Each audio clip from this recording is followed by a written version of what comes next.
আচ্ছা, আমরা এখন যেটা করবো সেটা হচ্ছে গ্র্যাভিটেশন। তো চ্যাপ্টারটা শুরু করার আগে আমি একবার এর ওভারভিউটা দেখে নিই, যে প্রচুর বড় চ্যাপ্টার কিন্তু এটা, দুদিনে আমরা শেষ করব। প্রথমত দেখো আমরা ফোর্স কত প্রকারের হয়। তো গ্র্যাভিটেশনাল বলে একটা ফোর্স আছে, সেটা কিভাবে আমরা সম্পর্ক এর মধ্যে ড্র করেছি সেই পোর্শনটা রেখেছি, এবং পুরো ব্যাপারটা গ্র্যাভিটেশনাল ফোর্স কিভাবে ভ্যারি করছে সেটা দেখেছি। অ্যাক্সিলারেশন, যেটাকে আমরা জি বলছি, গ্র্যাভিটেশনের জন্য হয়, সেটাকে আমরা দেখব। এটা আমরা এমসিকিউ থিওরিতে পড়েছি, কোথায় জি এর ভ্যালু কম, কোথায় জি এর ভ্যালু বেশি, এই ব্যাপারটা। মাস এবং ওয়েটের মধ্যে ডিফারেন্স কি সেটা আমরা দেখেছি। নেক্সট, স্যাটেলাইট, খুব গুরুত্বপূর্ণ পার্ট। পৃথিবীর স্যাটেলাইট কি আছে, বা এই চারপাশে কিভাবে আমরা আর্টিফিশিয়াল স্যাটেলাইট তৈরি করতে পারি। মাঝে মাঝেই শুনবে ইসরো বা তোমার নাসা এরা কি করছে, স্যাটেলাইট ছুড়ছে। তো এই স্যাটেলাইট কিভাবে নিক্ষেপ করা হয়, কি ক্রাইটেরিয়া রয়েছে, সেগুলো আমরা বেসিক্যালি কেপলারস ল দিয়ে বুঝবো। পুরো কেপলারস লটা হচ্ছে তোমার পুরোটাই একটা প্ল্যানেটের বেসিসে উনি লটা দিয়েছেন, সেটাকে আমরা আর্টিফিশিয়াল স্যাটেলাইটে অ্যাপ্লাই করে দেখেছি, সাকসেসফুল হয়ে গেছে আমরা। তারপরে আমরা যেটা দেখবো, ডিফারেন্ট টাইপস অফ স্যাটেলাইট কত প্রকারের হতে পারে। একটা হচ্ছে জিও স্টেশনারি, জিও সিনক্রোনাস, তারপর তোমার পোলার অরবিট, লো আর্থ অরবিট, এইগুলো আমরা দেখবো। তারপরে তোমার এই ক্ল্যার্ক অরবিট, এটাও আমরা কি এমসিকিউ থিওরিতে পড়েছি, তার কিছু অ্যাপ্লিকেশন আমাদের এখানে রয়েছে, ব্যাস এটাই। তো চলো ফটাফট আমরা দেখে নিই আজকে। আচ্ছা, প্রথমত আমরা যেটা পড়বো সেটা হচ্ছে ফান্ডামেন্টাল কিছু ফোর্স রয়েছে। তিন প্রকারের ফোর্স হয়, গ্র্যাভিটেশনাল ফোর্স, নিউক্লিয়ার ফোর্স আর কুলম্বিক ফোর্স। আচ্ছা, কুলম্বিক ফোর্স আবার দু রকমের হয়ে থাকে, একটা ইলেকট্রোস্ট্যাটিক ফোর্স আর একটা ম্যাগনেটিক ফোর্স। মানে যেখানেই তোমার কুলম্বিক ফোর্স, মানে যেখানে তোমার বিপরীত ধর্মী ব্যাপার রয়েছে, পজিটিভ নেগেটিভ, সেখানেই কি কাজ করবে, কুলম্বিক ফোর্স কাজ করবে। যেমন ইলেকট্রোস্ট্যাটিক ফোর্স মানে পজিটিভ চার্জ নেগেটিভ চার্জকে যেভাবে আকর্ষণ করে। তোমার ম্যাগনেটিক ফোর্স যেটা দেখো, নর্থ পোল সাউথ পোল কি করে আকর্ষণ করে, এগুলো কুলম্বিক ফোর্স। নিউক্লিয়ার ফোর্স মানে কমপ্লিটলি নিউক্লিয়াসের ব্যাপার, আর এর বাইরে কিছু নয়, ইলেকট্রন প্রোটনের মধ্যে যে আকর্ষণ বল। আর গ্র্যাভিটেশনাল ফোর্স মানে হচ্ছে যেটা গ্র্যাভিটি, জানো আমরা প্রত্যেকটা জিনিসকেই নিজের কেন্দ্রের দিকে টানে, দিস ইজ গ্র্যাভিটেশনাল ফোর্স। আচ্ছা, এর মধ্যে আমাদের টার্গেট হচ্ছে গ্র্যাভিটেশনাল ফোর্সটা পড়া। দেখো, গ্র্যাভিটেশনাল ফোর্স হচ্ছে পৃথিবী যে কোনো বস্তুকে তার কেন্দ্রের দিকে টানে, এটাকে আমরা কি বলছি, গ্র্যাভিটেশনাল ফোর্স। তাহলে যে বলে পৃথিবী যে কোনো বস্তুকে তার কেন্দ্রের দিকে টানছে, তাকে আমরা বলছি গ্র্যাভিটেশনাল ফোর্স। আচ্ছা, এর ক্যারেক্টারিস্টিক্স কি গ্র্যাভিটেশনাল ফোর্সের? নাম্বার ওয়ান হচ্ছে মিডিয়াম ইন্ডিপেন্ডেন্ট। মানে তুমি যদি মনে করো যে না আমি নিচে পড়বো না, মাঝে আমি একটা অন্য কিছু দিয়ে ফোর্সটাকে আটকাবো, এটা সম্ভব নয়। ম্যাগনেট, তুমি ভাবো আমরা যেমন লাইটকে আটকে দিতে পারি একটা ওপেক সাবস্টেন্স দিয়ে, একটা পেজ রেখে দাও লাইট আটকে গেল, একটা কাঠ রেখে দাও লাইট আটকে গেল। তুমি যদি বলো যে না এই পেজের এদিকে ম্যাগনেটও আটকে যাবে, আকর্ষণ, না আটকাবে না। পৃথিবীর আকর্ষণ বলো আটকাবে না। ঠিক আছে, তো এটা কি, এটা মিডিয়াম ইন্ডিপেন্ডেন্ট, কোথায় রয়েছে, মিডিয়াম আদৌ আছে কিনা, এগুলো দ্যাট ডাজেন্ট ম্যাটার, পৃথিবী তার কেন্দ্রের দিকে টানবেই টানবে। দেখো বলছে সেন্ট্রাল এবং কনজারভেটিভ ফোর্স। সেন্ট্রাল কেন, পৃথিবী তার কেন্দ্রের দিকে টানছে। কনজার্ভ কেন, কারণ পৃথিবীর এই উচ্চতায় এর বেশি কোনোদিনই ফোর্স কাজ করবে না, ওই মাস আর ওই ডিস্টেন্স হলে ওই ফোর্সটা conserve. Next, the force does not need any তোমার কন্ট্যাক্ট বিটুইন টু বডিজ, এরকম কোনো দরকার নেই যে পৃথিবীর সঙ্গে সেই বডির কন্ট্যাক্ট হতেই হবে, দূরে থাকলেও এটা কাজ করবে। নেক্সট হচ্ছে এটা ইনভার্স স্কয়ার ল ফলো করে। তোমরা নিশ্চয়ই নিউটনস ল যখন পড়েছিলে ধরো দুটো বস্তু পরস্পরের থেকে সার্টেন ডিস্টেন্সে রয়েছে, দিস ইজ আর। তো আমরা বলেছিলাম এফ প্রপোর্শনাল টু কি গো, m one into m two, এবং এ প্রপোর্শনাল টু কি, ওয়ান বাই আর এ স্কোয়ার। এই ওয়ান বাই আর এ স্কোয়ার এটাকেই বলা হয় ইনভার্স স্কোয়ার ল। তাহলে এটাও কিন্তু, এই গ্র্যাভিটেশনটাও কিন্তু F proportional to one by r square এই রুল ফলো করে। যেমন এই দেখো এখানে খেয়াল করো, সেটা হচ্ছে এই যে গ্র্যাভিটেশনাল ফোর্স কি, সেম নিউটন ল এর মতো, m one into m two, আর এ proportional to one by r square, এই দুটোকে মিক্সিং করে দাও, এ proportional to m one m two by r square, একদম নিউটনস ল এর মতো। তাহলে এটাও কি ইনভার্স স্কোয়ার ল ফলো করে। এটা তো একটু আগেই বললাম, this is the constant force, ঠিক আছে, মানে ফিক্সড ফোর্স। আচ্ছা দেখো, এখানে বলছে the amount of energy required to lift a ball is the amount of energy release when the ball is drop from the top to bottom. এটা পরীক্ষায় খুব গুরুত্বপূর্ণ একটা কোশ্চেন দেয়, যে তুমি ধরো একটা বলকে হাত দিয়ে ছুড়ে দিলে, তাহলে ও একদম আটমোস্ট উচ্চতায় পৌঁছালো, সেখান থেকে ও আবার নিজে নিজে পড়া শুরু করবে ডিউ টু গ্র্যাভিটেশনাল ফোর্স। তাহলে একটাতে তুমি ফোর্স দিয়ে কি করছো, তাকে একটা সার্টেন উচ্চতা অবধি তুলছো, তারপরে সেই উচ্চতাকে গ্র্যাভিটি টেনে তাকে নামাচ্ছে। এই দুটো জায়গায় কি কি কাজ করছে? তার একটা স্থিতিশক্তি আর একটা গতিশক্তি কাজ করছে। স্থিতিশক্তি কেন কাজ করছে? কারণ ও সার্টেন উচ্চতায় পৌঁছানোর জন্য তার একটা পজিশন চেঞ্জের জন্য তার কিছু স্থিতিশক্তি বা পোটেনশিয়াল এনার্জি তৈরি হচ্ছে। আর গতিশক্তি কেন? কারণ তুমি একটা ভেলোসিটি দিয়ে তাকে ছুড়ে দিচ্ছ, তাই তার মধ্যে একটা গতিশক্তি সৃষ্টি হয়েছে। তো একটা প্রমাণ রয়েছে ক্লাস 9-10 বইতে যে এ যে উচ্চতায় থাকুক না কেন সেই উচ্চতায় এর potential energy plus kinetic energy equal হবে। যেমন তুমি ভাবো, যখন তুমি ছুড়েছিলে এই পজিশনে বস্তুটার একদম নিচ থেকে আসছে, ধরো এই পজিশনে, বলো তো এই পজিশনে বস্তুর কি শক্তি রয়েছে? অনলি গতিশক্তি না? সবে তুমি ছুঁড়েছো, এখনো ছাড়োনি, জাস্ট যেই মুহূর্তে ছেড়েছো সেই মুহূর্তে কেবলমাত্র তার কি আছে? কাইনেটিক এনার্জি, তাই না? আর এই যখনই একদম টপ মোস্ট পৌঁছে গেছে, তখন তার কি কোনো গতি আছে? সে একদম তখন তার কি আছে? কেবলমাত্র পোটেনশিয়াল এনার্জি। তাহলে একদম টপ মোস্ট রয়েছে পোটেনশিয়াল এনার্জি, একদম টপ ডাউনে রয়েছে কাইনেটিক এনার্জি। এটা উনি বলছেন যে এটা যদি 100 হয় তো এটাও কি 100, এটাও 100। কারণ কি? সমস্ত kinetic energy converted into potential energy same, সমস্ত potential energy converted into kinetic energy. মানে এবার এই 100 পোটেনশিয়াল এনার্জি ধীরে ধীরে ধীরে ধীরে কি হবে? আবার কাইনেটিক এনার্জিতে কনভার্ট হবে। এখানে আমি ফোর্স দিয়েছিলাম, এখানে কে ফোর্স দিচ্ছে? পৃথিবী ফোর্স দিচ্ছে। শুধু তাই নয়, সব থেকে ইন্টারেস্টিং ফ্যাক্টর হচ্ছে যে এই যে জোনটায় বলটা রয়েছে আর এই যে জোনটায় বলটা রয়েছে, একটা ওঠার সময় একটা নামার সময়, এখানেও potential energy plus kinetic energy is equal to the এখানকারও potential energy plus kinetic energy. এইটা মাথায় রাখতে হবে, সেটাই এখানে একটা লাইনে বলা হয়েছে, the amount of energy required to lift a ball. একটা বলকে তোলার জন্য যে এনার্জি লাগে, বলটা যখন উপর থেকে নিচে নামে সেম এনার্জিই রিলিজ করে। বুঝতে পেরেছো? এটা হচ্ছে তোমার পুরো সিস্টেম। আচ্ছা, ইউনিভার্সাল ল অফ গ্র্যাভিটেশন বা নিউটনস ল একদম সেম। নিউটন নর্মাল যে গতিশক্তি দিয়েছে, সেম গ্র্যাভিটেশনেরও সেই রুল, যেটা আমরা একটু আগেই বললাম যে দুটো বস্তু পরস্পরকে যেমন টানে, তো এই বস্তু যদি পরস্পরকে টানে তাহলে যে ফোর্স নিজেদের মধ্যে কাজ করে m1 into m2 by r square, এটা আমরা জানি নিউটনের গতিসূত্র থেকে আমরা পড়েছি। যদি এর মধ্যে একটা বস্তু পৃথিবী হয়, তাহলে হয়ে গেল সেটা কি? Gravitational force. তাহলে এটা হবে কি? সেম এ প্রপোর্শনাল টু, একটা হচ্ছে পৃথিবী, একটা হচ্ছে নর্মাল বস্তু, তাহলে কি হবে? এটা এ প্রপোর্শনাল টু, ধরো capital 1 capital M into small m by r square. আচ্ছা, আমরা জানি যে কোনো তোমার কি বলে এটাকে, প্রপোর্শন তোলার জন্য একটা ধ্রুবক পদ লাগে। তাহলে আমরা এখানে যে ধ্রুবক পদটা নিয়েছি এটা কি? জি। জি কে বলা হয় ইউনিভার্সাল গ্র্যাভিটেশনাল কনস্ট্যান্ট।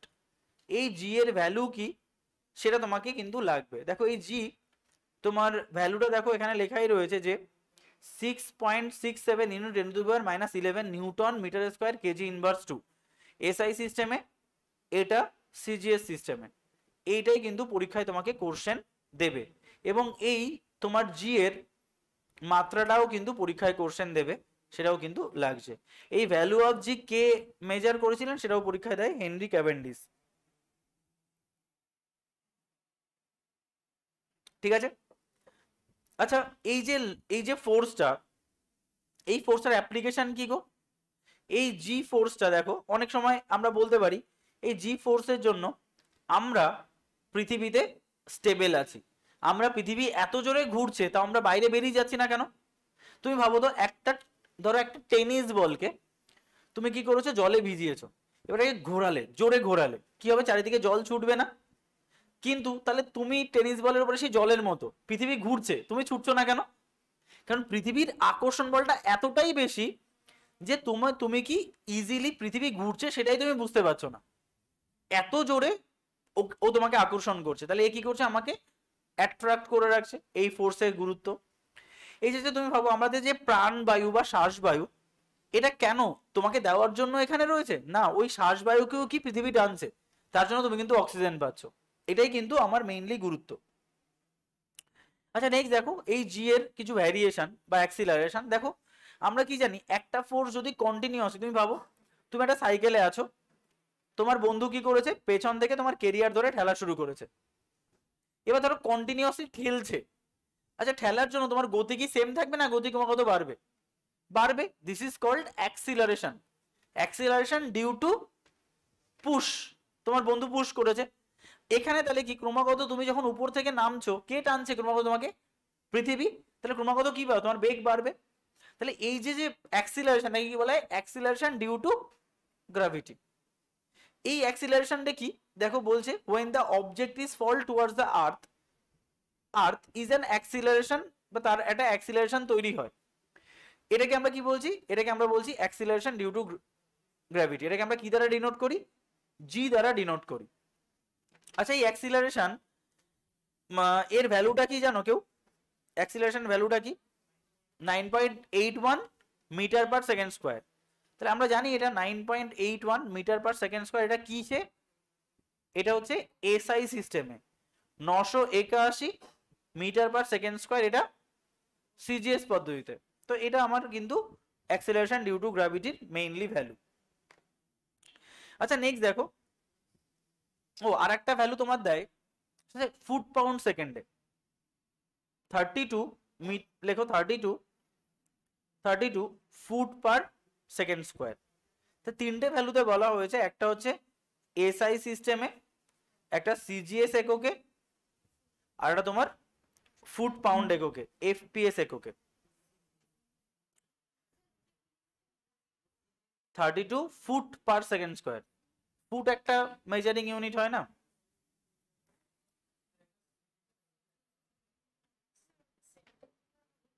হ্যাঁ সরি সেন্টিমিটার হবে, সেন্টিমিটার হবে, my mistake. 981 centimetre per second square. আচ্ছা ভ্যারিয়েশন অফ জি, এটা অলরেডি তোমরা এমসিকিউতে পড়েছো। তো এটা জাস্ট আমরা একবার জাস্ট রিক্যাপ করে দিই, আর কিছুই না। পৃথিবীটা বেসিক্যালি দেখতে কেমন হয়? এরকম। তাহলে তোমরা বলো যে, এটা আমি আর ডিটেলে বলছি না, এই ভূপৃষ্ঠের মধ্যেই যদি দেখো, তাহলে এই লেন্থটা বেশি না এই লেন্থটা বেশি? কোনটা বেশি?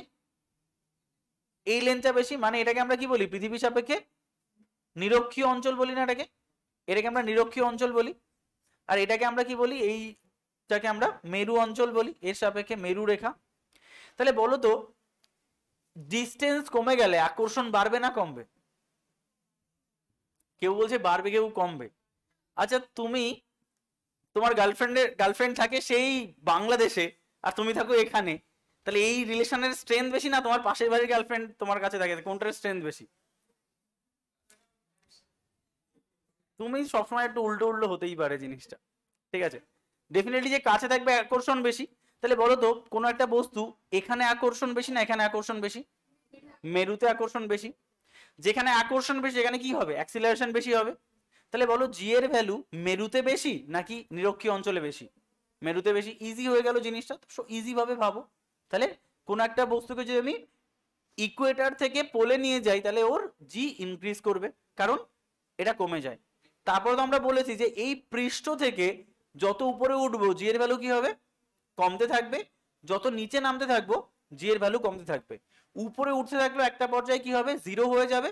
নিচে নামতে থাকলেও একটা পর্যায়ে গিয়ে জিরো হবে। তাই পৃথিবীর সেন্টারে কি জি এর ভ্যালু জিরো, আর একদম আর্টিফিশিয়াল স্যাটেলাইটে জি এর ভ্যালু জিরো। আর পোল, তুমি যদি কোনো একটা মাইন বা খনি গর্ভে চলে যাও জি এর ভ্যালু কমে যাবে। তুমি যদি কোনো ধরো মাউন্টেনের উপরে উঠো তাও জি এর ভ্যালু কমে যাবে। চাঁদে জি এর ভ্যালু কমে যাবে। তো সেটাই এখানে বলা হয়েছে কোন কোন ক্ষেত্রে জি এর ভ্যালু কি ভ্যারি করে, যেটা আমরা অলরেডি এমসিকিউ থিওরিতে পড়েছি। সেম সিনারিওটা বলা আছে এখানে।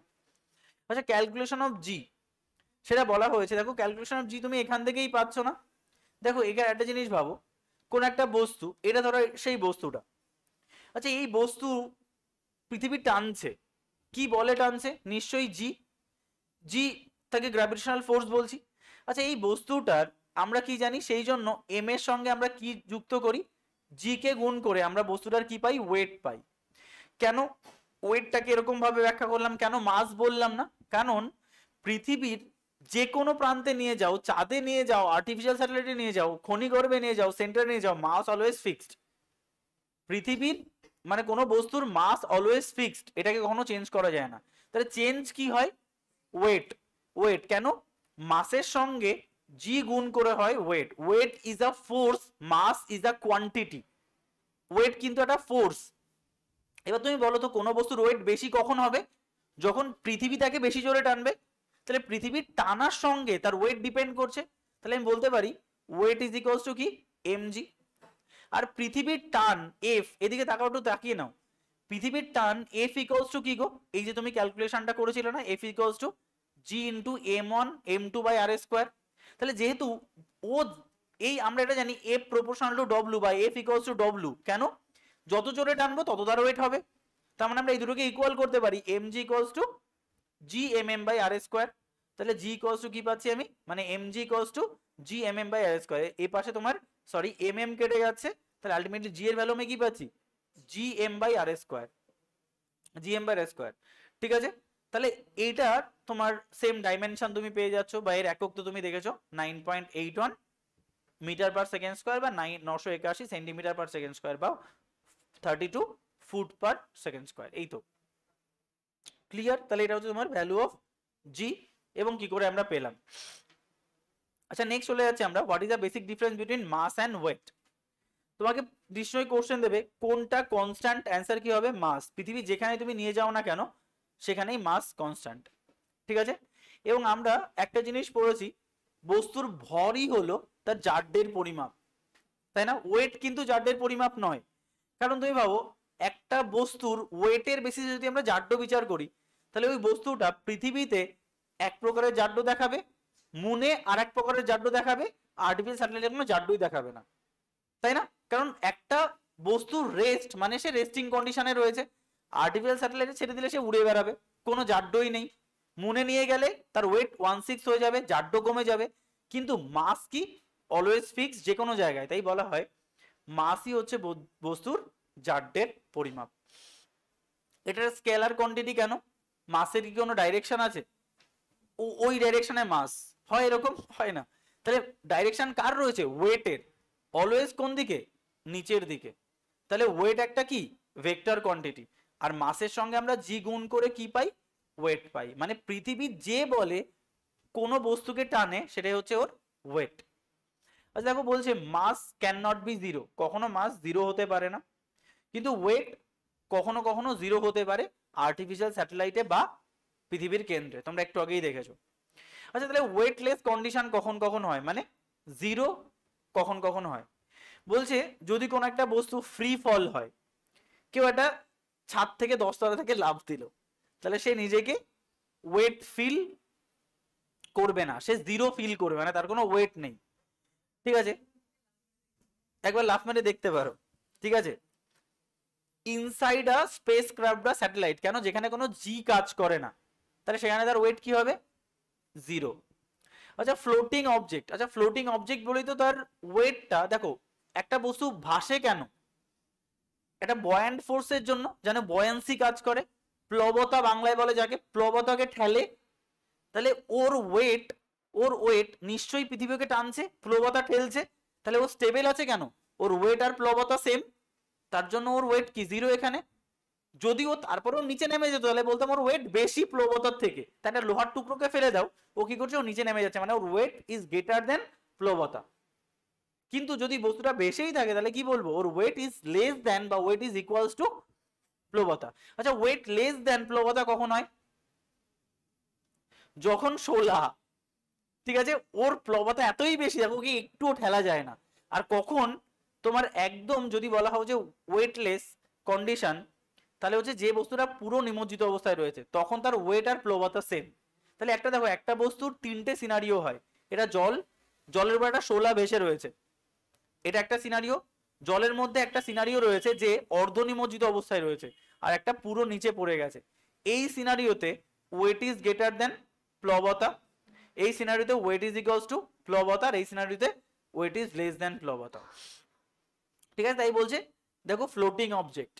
আচ্ছা inside a free falling lift, আমরা তো আগেই পড়েছি, তার যদি ছিঁড়ে যায় তাহলে তোমার লিফটের প্লবতা তো ডেফিনেটলি, প্লবতা বলছি, লিফটের তো ফ্রি ফল হয়ে যাবে, ওয়েট জিরো হয়ে যাবে। ঠিক আছে, আচ্ছা আর কি কোনো সিনারিও আছে? আচ্ছা লিখে রাখো অ্যাট সেন্টার, অ্যাট সেন্টার, এটা তোমরা জানো, এখানেও কি হবে? ওয়েটলেস হয়ে যাবে। এই যা এয়ারক্রাফট, ঠিক আছে কোনো অসুবিধা নেই।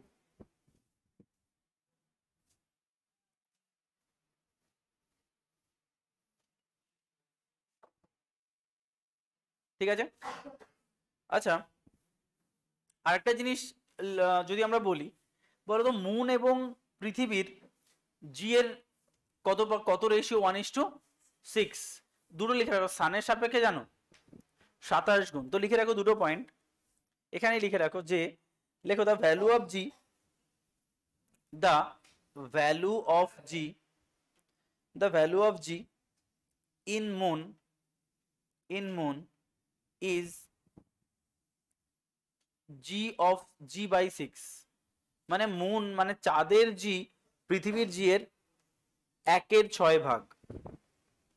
চাঁদের জি পৃথিবীর জি এর 1/6 ভাগ।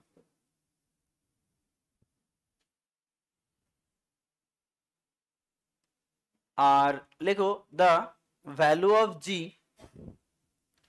In sun g into 27। G into 27 মানে সূর্যের জি পৃথিবীর জি এর 27 গুণ। মানে তোমার, তাই তোমাকে পরীক্ষায় কোশ্চেন দেবে, ধরো তোমার পৃথিবীতে ওয়েট 2 কেজি কোন একটা বস্তুর, তাহলে সানে কত কেজি হবে? 54 কেজি। ঠিক আছে, তাহলে এই হচ্ছে ব্যাপার। আচ্ছা, প্ল্যানেট অ্যান্ড স্যাটেলাইট।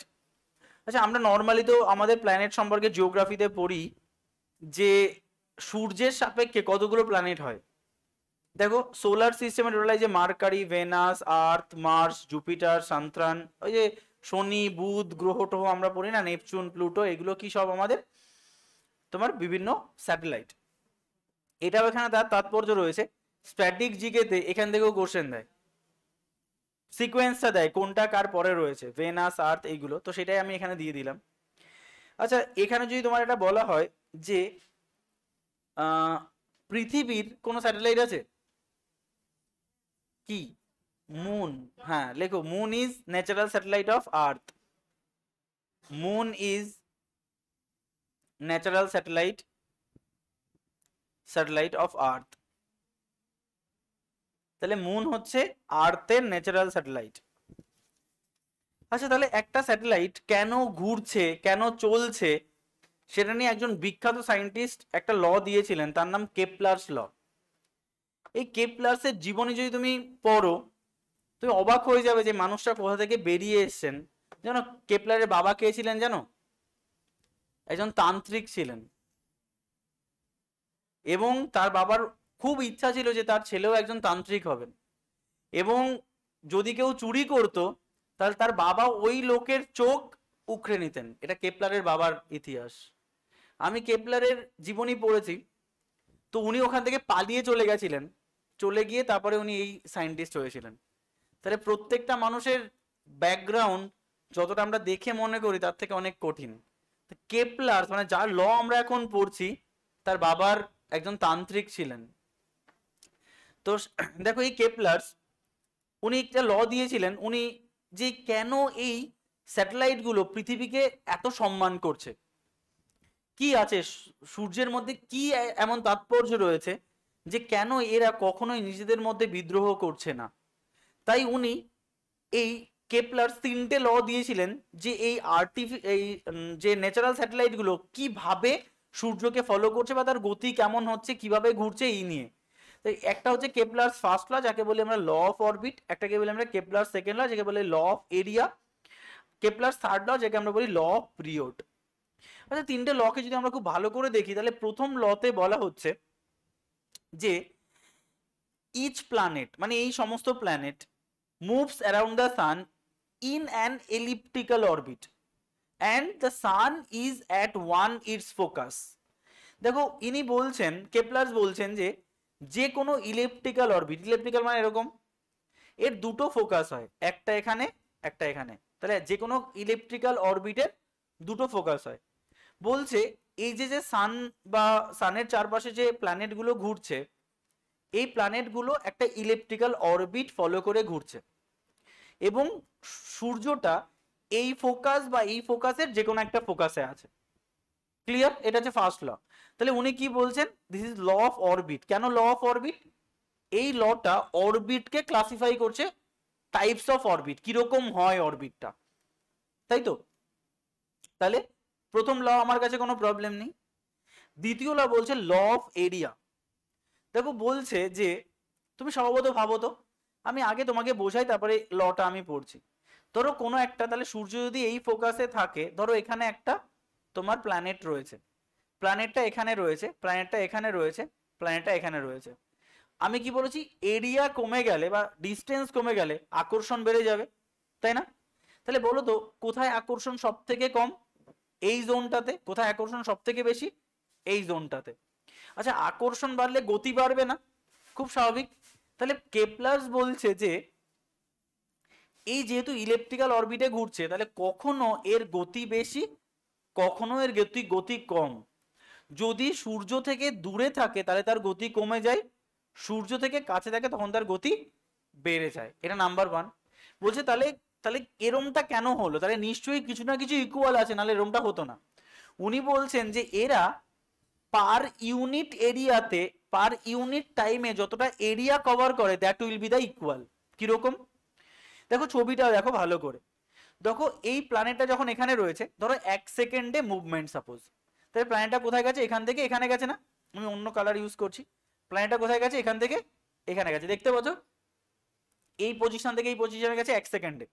দেখো এ কাছে রয়েছে, তাহলে গতি বেড়ে গেছে, তাহলে এই পজিশন থেকে এই পজিশনে গেছে। এখানে গতিটা তুলনামূলকভাবে একটু কম, তাহলে এই পজিশন থেকে এই পজিশনে গেছে। তাহলে বলো তো কোন ডিস্টেন্সটা সব থেকে বেশি? এই ডিস্টেন্সটা বেশি, এই ডিস্টেন্সটা তার থেকে একটু কম, আর এই ডিস্টেন্সটা একদমই কম। আচ্ছা দেখো, এরা যখন সূর্যকে কেন্দ্র করে একটা ত্রিভুজ তৈরি করেছে না, দেখতে পাচ্ছ? একটা এরিয়া তৈরি করেছে না? তাহলে এই এরিয়াটা আমরা যদি ক্যালকুলেট করি তাহলে দেখতে পাবো যে প্রত্যেকের এরিয়া সেম। কেন? ও যতটা বলে আকর্ষণ করছে ততটাই কি ওর ততটা দূরেও যাবে, আর ultimately area will be same. এবার তুমি পড়ে দেখলে হয়ে যাবে। দেখো বলছে as the planet move in this orbit, a line draw from the sun to the planet, এটা মিটস নাকি সুইটস লিখেছে কেন? দেখো এটা ঠিক করে নাও তো, সুইপস হবে, সুইপস,